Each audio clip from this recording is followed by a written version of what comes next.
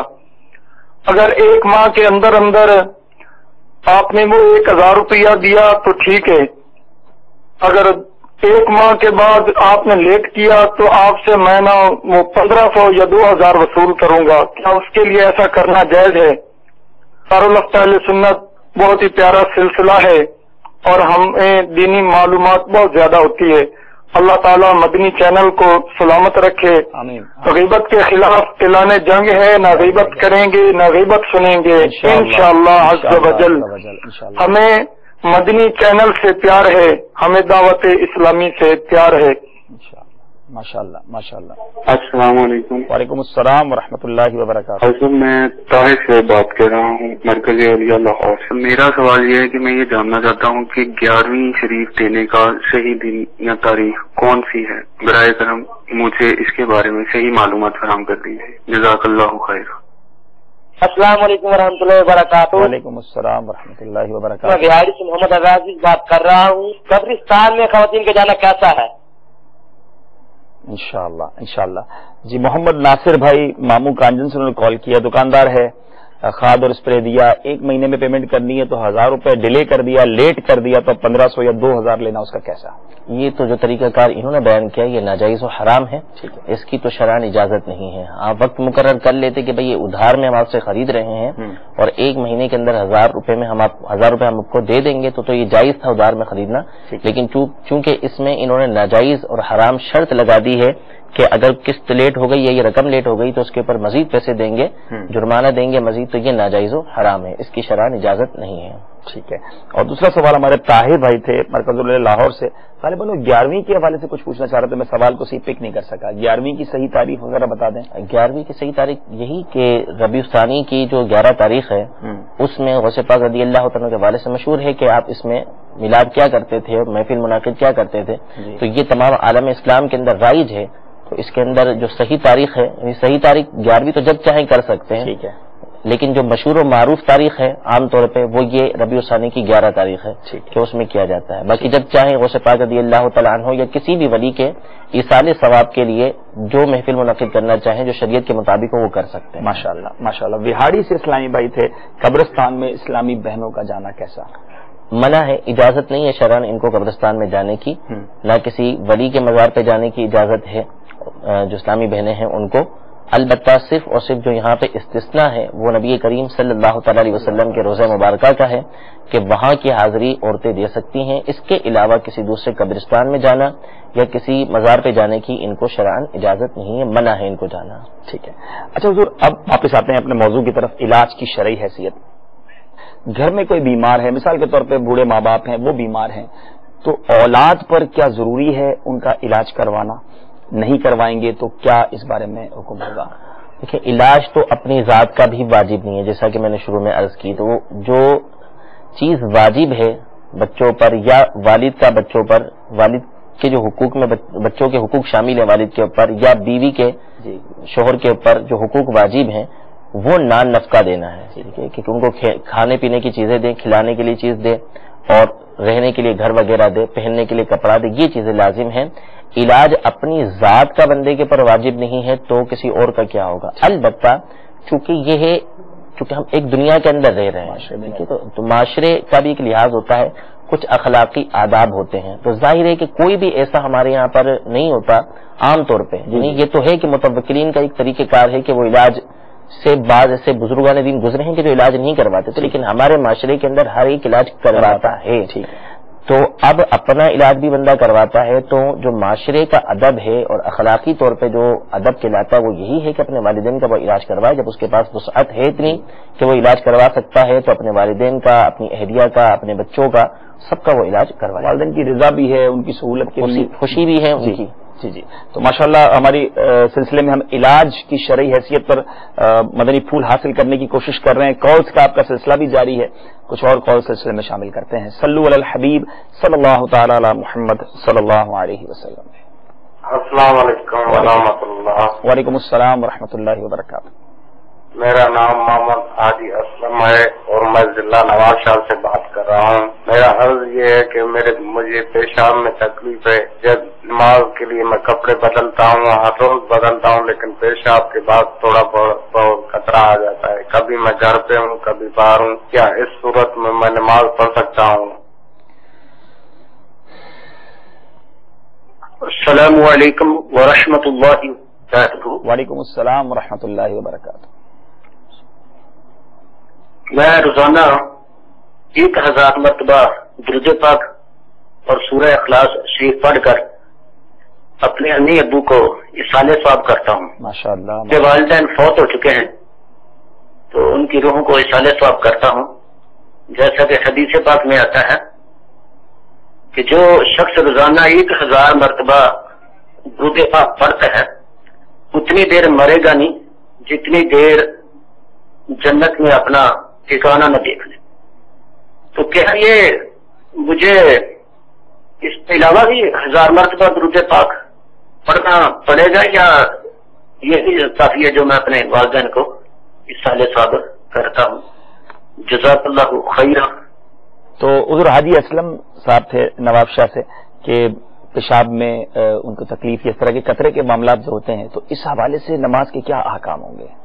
دیکھیں، جن کو قطرے آتے ہیں یہ دو طرح ان کا مسئلہ ہوتا ہے. ایک تو ہوتا ہے شرعی معذور اور ایک شرعی معذور نہیں ہوتے. جو شرعی معذور نہیں ہوتے وہ اس طرح ہوتے ہیں کہ ان کو قطرے اتنے نہیں آتے کہ ان کو نماز پڑھنے کا وقت ہی نہ ملے، یعنی وضو کر کے وہ بآسانی نماز پڑھ سکتے ہیں، اس کے بعد انہیں قطرے آ گئے. تو اگر ایسی کنڈیشن ہے تو یہ شرعی معذور نہیں ہے. ان پر تو لازم ہوگا کہ یہ وضو کر کے پھر نماز پڑھیں گے، اور کپڑوں پہ جو پیشاب کے قطرے گرے ہیں تو ان کو بھی وہ پاک کریں. اگر تو 1 درہم سے بڑھ گئے اس صورت میں تو ان کی نماز ہوگی نہیں، دوبارہ پڑھنا پڑے گی، اور اس سے کم ہے تو بھی بہتر ہے اس کو لوٹانا ان کے لیے اچھا ہے. اور اگر یہ شرعی معذور ہیں، یعنی ابھی وضو کرتے ہیں، وضو کر کے نماز کے لیے کھڑے ہوتے ہیں کہ قطرہ آ جاتا ہے، اور پھر دوبارہ یہ گئے وضو کرنے، اب دوبارہ ابھی کھڑے ہوئے کہ دوبارہ قطرہ آ گیا، یا وضو کر رہے تھے اس دوران قطرہ آ گیا، تو یہ ساری نماز کا وقت ان کا اسی میں گزر جاتا ہے کہ ان کو مسلسل قطرے آتے رہتے ہیں، ان کو فرض پڑھنے کا وقت بھی نہیں ملتا. تو اگر پورا ایک وقت ایسا ہی گزر گیا، مثلا ظہر کے وقت یہ کھڑے ہوئے تھے نماز پڑھنے کے لیے، ان کو قطرے آتے رہے اور عصر کا وقت قریب ہو گیا، تو اب یہ ہو گئے شرعی معذور. اب یہ آخری وقت میں بالکل ظہر کی نماز پڑھیں گے. اس کے بعد جیسے ہی عصر کا وقت شروع ہوگا تو وضو ان کو دوبارہ کرنا پڑے گا، وضو ٹوٹ جائے گا، اس وقت کے لیے ان کو دوبارہ وضو کرنا ہے. اب عصر سے مغرب تک یہ باوضو ہی رہیں گے، قطرے آنے کی وجہ سے ان کا وضو نہیں ٹوٹے گا. ٹھیک ہے. پھر جب مغرب کا وقت آئے گا تو اب ان کو دوبارہ وضو کرنا پڑے گا. مغرب سے عشاء تک جتنی چاہیں نمازیں پڑھ سکتے ہیں، اس وضو سے قطرے آنے سے ان کا وضو نہیں ٹوٹے گا. ہاں اگر کوئی اور وجہ ہوئی، ری خارج ہو گئی، ہوا خارج ہو گئی، تو اس صورت میں وضو ٹوٹ جائے گا ان کا. پھر جب عشاء کا وقت آئے گا تو پھر عشاء کے لیے وضو کرنا پڑے گا. اس طرح ہر نماز کی ابتدا میں ان کو وضو کرنا پڑے گا. اور قطرے اگر اتنے آتے ہیں کہ ان کو پتا ہے کہ میں اگر بدلنے جاؤں گا تو دوبارہ میرے کپڑے اتنے ہی ناپاک ہو جائیں گے، یعنی 1 درہم سے زیادہ ناپاک ہو جائیں گے، تو اس صورت میں وہ اسی کپڑے کے ساتھ نماز پڑھ سکتے ہیں. امید ہے کہ حاجی اسلم صاحب آپ کو جواب مل گیا ہوگا. اللہ تعالیٰ تمام بیماروں کو شفا عطا فرمائے، اور اس طرح کے بیمار جو ہیں ان کے لیے ہم دعا کرتے ہیں کہ اللہ تعالیٰ آسانی فرمائے. یہ جو ہمارے ایک بڑے پیارے اسلام بھائی تھے، نام انہوں نے نہیں بتایا، روزانہ 1000 بار درود پاک پڑھتے ہیں اور اپنے والدین کو اصالہ ثواب بھی کرتے ہیں. غالباً یاسین شریف بھی انہوں نے فرمایا، سورہ اخلاص بتایا ماشاءاللہ. تو پھر انہوں نے وہ حدیث پاک جو روایت ہے وہ بھی سنائی. تو پھر ان کا کہنا یہ تھا کہ اس روایت میں کی برکت حاصل کرنے کے لیے کیا مجھے 1000 بار اور پڑھنا پڑے گا؟ مثال کے طور پہ کوئی ہم نیکی کرتے ہیں اور وہ نیکی کر کے کیا کسی کو ایصال ثواب کر دیتے ہیں تو وہ کیا ہمارے اکاؤنٹ سے ختم ہو جاتی ہے؟ ایسا نہیں ہوتا. یعنی جو آپ نے نیکی کی ہے وہ ایک دفعہ میں جتنے کو چاہے آپ ایصال ثواب کر سکتے ہیں، وہ منع نہیں ہے، لیکن وہ نیکی آپ کے نام عمل سے ختم نہیں ہوگی. تو اب یہ یوں کر لیں کہ وہ اس فضیلت کو حاصل کرنے کے لیے پڑھ لیں اور پھر اس کے بعد اس کا ثواب اپنے والدین کو، بلکہ کوشش کریں کہ سبھی کو کر دیں تاکہ سب کو اس کا ثواب پہنچ جائے. تو یہ فضیلت بھی ان کو حاصل ہو جائے گی اور پھر جو ہے وہ ایصال ثواب. سرکار علیہ الصلوۃ والسلام کی ساری امت کو بھائی ایصال ثواب کر دیا کریں. ماشاءاللہ آپ کی اتنی اچھی درود پاک پڑھنے کی عادت ہے. مدنی چینل کے ناظرین بھی درود پاک روزانہ کثرت سے کے ساتھ پڑھنے کی نیت کر لیں. حضور میں ان کے لیے سوال یہ نہیں کر رہا, میں ایک تربیت کے لیے پوچھنا چاہ رہا ہوں. نارملی کچھ لوگوں کو دیکھا گیا ہے کہ اس طرح, یہ تو شاید انہوں نے سوال پوچھنے کے لیے کیا تھا اس لیے بتایا ہوگا, ہم یہی گمان کریں گے, لیکن نارملی لوگوں کو دیکھا گیا ہے کہ میں 3 ماہ کے نفلی روزے بھی الحمدللہ رکھتا ہوں, یا میں روزانہ تہجد بھی پڑھتا ہوں, یا میں روزانہ اتنے درود پاک بھی پڑھتا ہوں. اس طرح لوگوں کو بتانا, اس کے بارے میں کچھ ہماری تربیت فرمائے. میں نے اتنے حج کیے ہیں, میں نے اتنے عمرے کیے ہیں, تو تھوڑی دیر بیٹھتے ہیں تو یہ باتیں پتہ چل جاتی ہیں. میں نے تو اس میں کوئی حرج ہے اس طرح بتانے میں؟ دیکھیں, یہ ہے نیت اور حالت کے اوپر کہ آپ کسی, جیسے 3 ماہ کے نفلی روزے آپ نے کہا, عام طور پہ کہتے ہیں کہ میں 3 ماہ کے روزے رکھتا ہوں, رجب, شعبان اور رمضان کے. حالانکہ امیر علیہ سنت فرماتے ہیں, توجہ دلاتے ہیں اس طرف کہ رمضان کے روزے تو ہر کوئی ہر باریک پر فرض ہے, اس کو رکھنا ضروری ہے. تو وہ رکھ کے کون سا آپ نے وہ کر لیا, یعنی 2 مہینے کے روزے رکھے اور اپنی فضیلت کو مزید بڑھانے کے لیے جو ہے وہ 3 کو بھی شامل کر لیا. تو اب یہ ہے حالت کے اوپر کہ آپ جو بیان کر رہے ہیں سامنے والے کو, آپ کی نیت کیا ہے. ٹھیک ہے, کہ سامنے والے کو بتانا آپ کا اس لیے مقصود ہے کہ اس کو ترغیب ملے گی, وہ بھی اس طرف مائل ہوگا, اور آپ ہیں بھی اس پوزیشن کے اندر, اس حالت کے اندر کہ آپ کے اس بیان کرنے سے اس کو ترغیب بھی حاصل ہوگی بتانے سے. تو اس صورت میں تو آپ کا بتانا بہتر ہے. کیا ٹھیک ہے, آپ بتائیں تاکہ وہ جو ہے مزید اس طرف راغب ہو. اور اگر بتا رہے ہیں دکھاوے کے لیے اور نہ ایسی حالت ہے کہ آپ کے بتانے سے سامنے والا اس طرف راغب ہوگا, تو بتانا ظاہر ہے کہ یہ انتہائی رسکی ہے. اور اگر دکھاوے کے لیے بتایا تو یہ تو عمل ضائع کرنے والی چیز ہے کہ اس کا عمل ضائع کر دے گی یہ چیز. نبی کریم صلی اللہ علیہ وسلم کے بھی افعال سے اور آپ کے طریقہ کار سے بھی یہ ظاہر ہے کہ بعض اوقات آپ اپنے اعمال کو ظاہر فرمایا کرتے ہیں. صحابہ کرام علیہم رضوان کو آپ نے حکم دیا کہ ایسے اعمال کیا کرو کہ جس کی طاقت رکھتے ہو. تو صحابہ نے فرمایا کہ آپ کے صدقے تو آپ کے اگلے پچھلوں کے گناہ معاف کر دیے گئے ہیں, تو اور ہم آپ کو دیکھتے ہیں کہ آپ خوب عبادتیں کرتے ہیں, تو ہم تو اس کے زیادہ لائق ہیں. تو نبی کریم صلی اللہ تعالی علیہ وسلم نے اپنی فضیلت بیان فرمائی کہ میں اللہ تبارک و تعالیٰ کی ذات و صفات کا سب سے زیادہ علم میرے پاس ہے, اور میں سب سے زیادہ اللہ تبارک و تعالیٰ سے ڈرتا ہوں.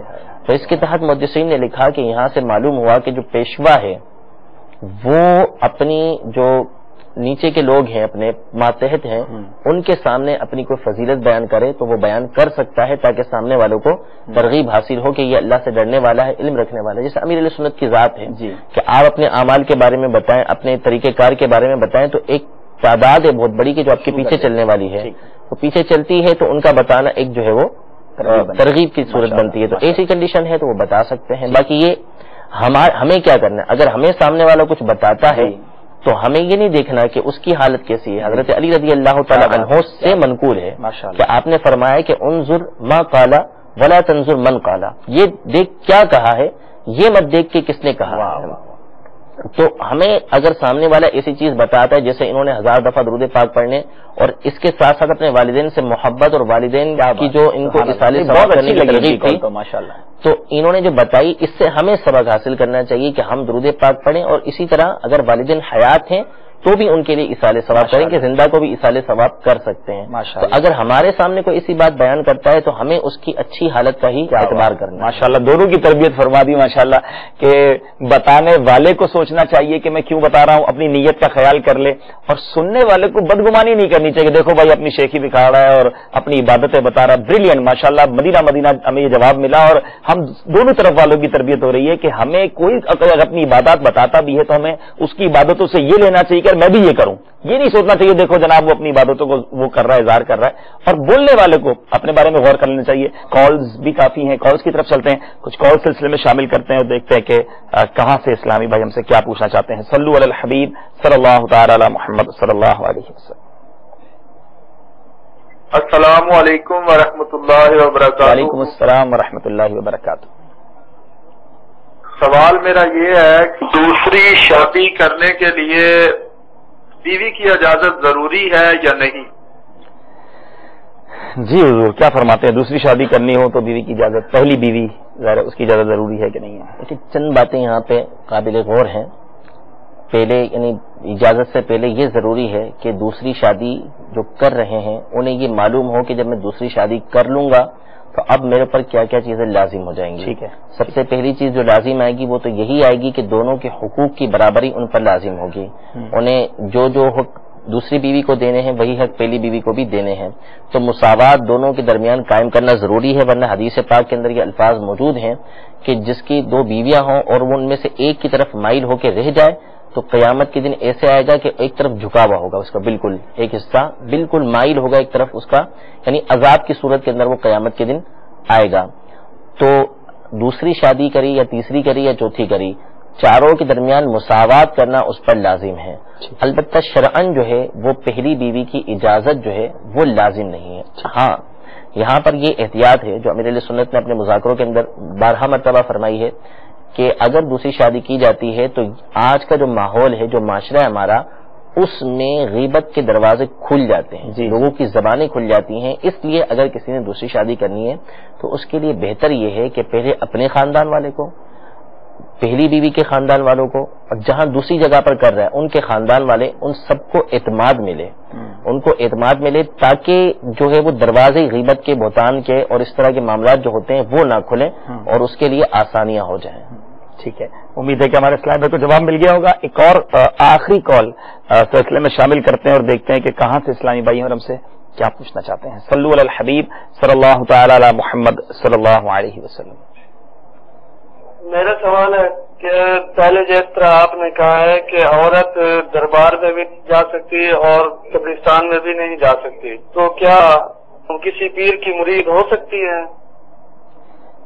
سوال میں کچھ شاید کنفیوژن ان کو کہ دربار میں جا سکتی ہے، قبرستان میں نہیں جا سکتی، اور پھر تیسرا سوال یہ کہ پیر کی مرید ہو سکتی ہے کہ نہیں۔ نہیں کرنا یہی بتانا یہ چاہ رہے تھے کہ آپ نے کہا کہ دربار میں نہیں جا سکتی اور نکل ان کے منہ سے کیا جا سکتی، دربار پہ بھی نہیں جا سکتی، منع ہے اس کے لیے جانا، اور مرید وہ ہو سکتی ہے، مرید ہونا منع نہیں ہے، اور اس کے لیے اس کے شوہر کی اجازت بھی اس پر لازم نہیں ہے، یعنی جو بالغہ ہے جس کی شادی ہو چکی اس کے لیے اپنے شوہر کی اجازت لینا بھی ضروری نہیں ہے۔ ٹھیک ہے، مرید وہ ہو سکتی ہے، البتہ مرید جس سے ہوگی، مریدنی جس کی ہوگی اس کے لیے ضروری ہے کہ جس پیر سے ہو رہی ہے وہ کامل ہونا چاہیے، جامع شرائط ہونا چاہیے۔ ٹھیک ہے، اب یہ کلیئر ہوا کہ عورت جو وہ قبرستان بھی نہیں جا سکتی، مزارات پر بھی نہیں جا سکتی، اچھا مرید ہو سکتی ہے، لیکن کیا اپنے پیر کے پاس وہ جا سکتی ہے، ان کے ہاتھ وغیرہ چوم سکتے ہیں، ان کی بارگاہ میں جا کر بیٹھ سکتے ہیں؟ ہاتھ چومنے کی تو اجازت نہیں ہے، ٹھیک ہے، البتہ ان کی بارگاہ میں بیٹھنے کی بہت ساری شرائط ہیں۔ ٹھیک ہے، اب جیسے جوان ہے پیر، ٹھیک ہے، یہ خود بھی جوان ہے،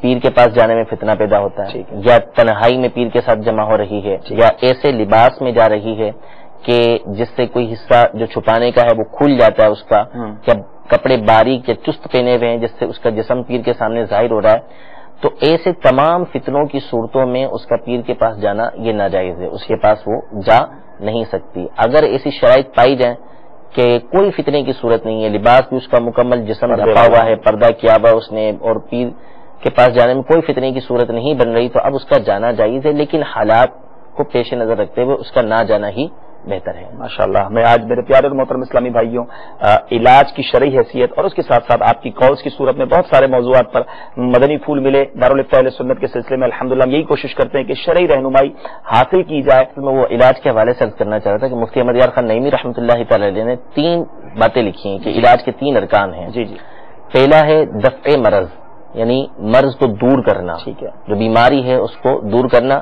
دوسرا ہے حصول شفا، حصول صحت، یعنی صحت حاصل ہو جائے، بیماری تھی بخار دور ہو گیا۔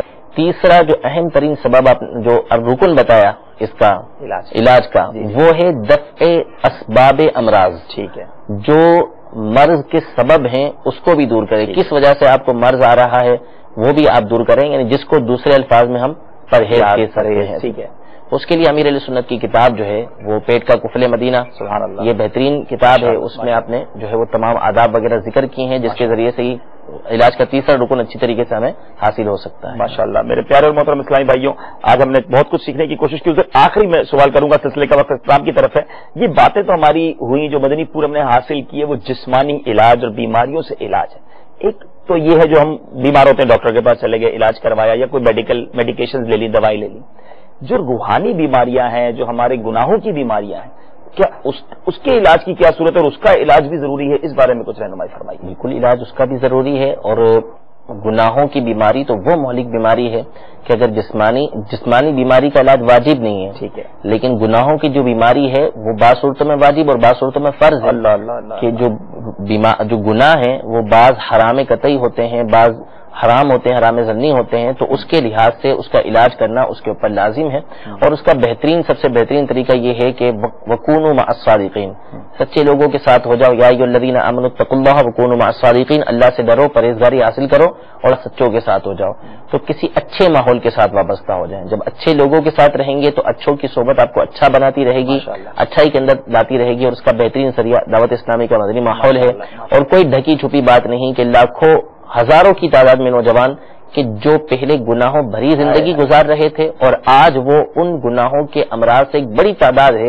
اور بہت سارے ان کے گناہ ہیں کہ جس سے وہ شفا پا چکے ہیں۔ ماشاءاللہ ماشاءاللہ، دو بڑی اہم باتیں ہمیں آخر میں یہ مدنی پھول مل رہا ہے کہ ایک تو یہ کہ دنیا کی بیماری کے علاج کے لیے ہم سب کوشاں، بیمار ہو جائے تو بےقل ہو جائیں اور ڈاکٹر کی تلاش شروع، لیکن شاید ہم میں سے ہر شخص یا ہماری اکثر تعداد جو ہے وہ گناہوں کے مرض میں مبتلا ہے، لیکن ہم کیا اس کے علاج کی فکر کر رہے ہیں؟ حالانکہ ہمیں پتہ چلا کہ بعض اوقات یہ علاج واجب اور بعض صورتوں میں فرض ہو جاتا ہے، لیکن ہم اس کی فکر نہیں کرتے، بیماریاں پالے چلے جا رہے ہیں۔ اور پھر دنیا میں ہم کیا کرتے ہیں؟ جب علاج کی ضرورت ہوتی ہے تو ہم اچھا ڈاکٹر تلاش کرتے ہیں، 4 لوگوں سے مشورہ کرتے ہیں کہ بھائی علاج کون ڈاکٹر اچھا کرتے ہیں، اسپیشلائز کون ہے، کن سے شفا ملی۔ پچھلے دن حضور ہمارے ایک اسلامی بھائی تھے، ان کے بچے کے دل کا آپریشن تھا، اللہ تعالیٰ ان کو شفا بھی عطا فرمائے، آپریشن ہو گیا ماشاءاللہ۔ تو انہوں نے مجھے بتایا کہ میں اس آپریشن سے پہلے اس بچے جس ڈاکٹر سے آپریشن کروانا تھا، میں اس ڈاکٹر نے جن لوگوں کے بچوں کو آپریشن کیا میں ان کے والدین سے ملنے گیا اور ان سے معلومات کی کہ ڈاکٹر کیسا ہے، معلومات کی کہ صحیح علاج ہو رہا ہے۔ یعنی ہماری ایک عادت ہوتی ہے، کرنی چاہیے احتیاط، لیکن میں جس طرف لے جانا چاہ رہا ہوں آپ کو کہ یوں ہم ڈاکٹر کی اچھی تلاش، اچھا طبیب ڈھونڈتے ہیں، لیکن ایک تو گناہوں کے مرض سے شفا کا ذہن نہیں، اور اگر شفا پانی ہے تو پھر ہم نے کون سا اچھا ڈاکٹر تلاش کیا۔ ہماری دعوت اسلامی میں جو ہمارے دارالفتہ اسلام میں نے آپ کی رہنمائی کی کہ یہ وہ ہاسپٹل ہے کہ جہاں 1-2 مریض نہیں، لاکھوں کروڑوں مریض ٹھیک ہو چکے ہیں، اور ہمارے پاس وہ ماشاءاللہ شخصیت موجود ہیں، وہ عظیم ڈاکٹر موجود ہیں جس کو روحانی طبیب ہم کہیں گے، ہمارے شیخ طریقت امیر اہل سنت کے، جن کی پرسکرپشن، جن کی دوائی اور جن کے انداز نے لاکھوں لاکھ گناہوں کے مریضوں کو نیکی کے راستے کی طرف ڈال دیا ہے۔ اور یہ باتیں اور یہ علاج بتانے کی عادت نہیں ہے، ساری دنیا دیکھ رہی ہے، مدنی چینل پر آپ مناظر دیکھتے ہیں کہ کیسوں کو کیسا بنا دیا دعوت اسلامی نے۔ بلکہ میں یہ کہوں تو غلط نہیں ہوگا کہ ہم سارے یہاں جو بیٹھے ہم پہلے کیا تھے اور آج دعوت اسلامی کی برکت سے کیا بن گئے۔ تو دعوت اسلامی نے الحمدللہ یہ علاج دینا شروع کیا ہے، تو خدارا جہاں دنیاوی بیماریوں کے علاج کی فکر ہے، اس علاج کی فکر کرنی چاہیے۔ آخر میں آپ کو باہریں تو بہت ساری ہیں، مدنی چینل جس پر آپ یہ سلسلہ ہی دیکھ رہے ہوں گے، یہ بھی علاج، مدنی علاج لینے کا کیسا پیارا طریقہ ہے۔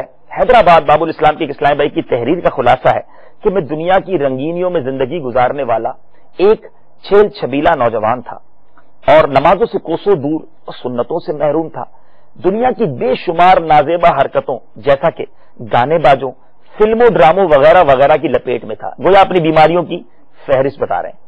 میرے مدنی ماحول میں آنے کا سبب کچھ اس طرح بنا کہ خوش قسمتی سے رمضان مبارک 1429 سنہ ہجری بمطابق 2008 میں مدنی چینل کا آغاز ہوا، اور کیبل پر اس کے مدنی سلسلے جاری ہو گئے۔ اللہ عز و جل کی رحمت سے میں نے ان سلسلوں کو دیکھا، مجھے بہت اچھے لگے۔ اب میں اکثر و بیشتر مدنی چینل ہی دیکھنے لگا۔ ایک بار مدنی چینل پر سنت و بھرا بیان، امیر علیہ سنت کا بیان، کالے بچھو سننے کی سعادت نصیب ہوئی۔ میں خوف خدا سے لرز اٹھا اور میں نے ہاتھوں ہاتھ اپنے چہرے پر داڑھی سجانے کی نیت کر لی، اور مدنی چینل پر جب گانوں کے 35 کفریہ اشعار نامی بیان سنا تو میں نے گھبرا کر ہاتھوں ہاتھ گانے سننے سے بھی توبہ کر لی۔ مدنی چینل پر جب بیعت کروائی گئی تو الحمدللہ عز و جل میں حضور غوث اعظم سیدنا شیخ عبد القادر جیلانی قدس سرہ الربانی کا مرید ہو کر قادری بن گیا۔ اللہ عز و جل کی رحمت سے نماز باجماعت کی پابندی شروع کر دی ہے۔ کرم بالائے کرم یہ ہے کہ یہ تحریر پیش کرتے وقت میں عالمی مدنی مرکز فیضان مدینہ کراچی میں دعوت اسلامی کے تحت ہونے والے ماہ رمضان المبارک کے 30 روزہ سنت و بھرے اعتکاف میں شریک ہوں۔ یہ ایک مریض کو کیسے علاج ملا، کس طرح ملا، یہ ہم نے سنا۔ اے میرے پیارے اسلامی بھائیوں، اللہ تعالیٰ ہم دعا کرتے ہیں کہ ساری دنیا کے اللہ تعالیٰ بیماروں کو شفا عطا فرمائے، اور جو جہاں پریشان ہیں، اسپتالوں میں، گھروں میں، مالک کریم سب کو شفا کامل عطا فرمائے۔ ساتھ ساتھ اپنے رب سے یہ بھی ہم دعا کرتے ہیں کہ مولا ہم سب کے گناہوں کے امراض کو بھی دور فرمائے، ہمیں گناہوں کی بیماری سے بھی شفا عطا فرمائے۔ اور مدنی چینل دیکھتے رہیے، دعوت اسلامی کے مدنی ماحول سے وابستہ رہیے۔ مدنی چینل سنتوں کی لائے گا گھر گھر بہار، مدنی چینل سے ہمیں کیوں والہانہ ہونا پیار۔ اے گناہوں کے مریضوں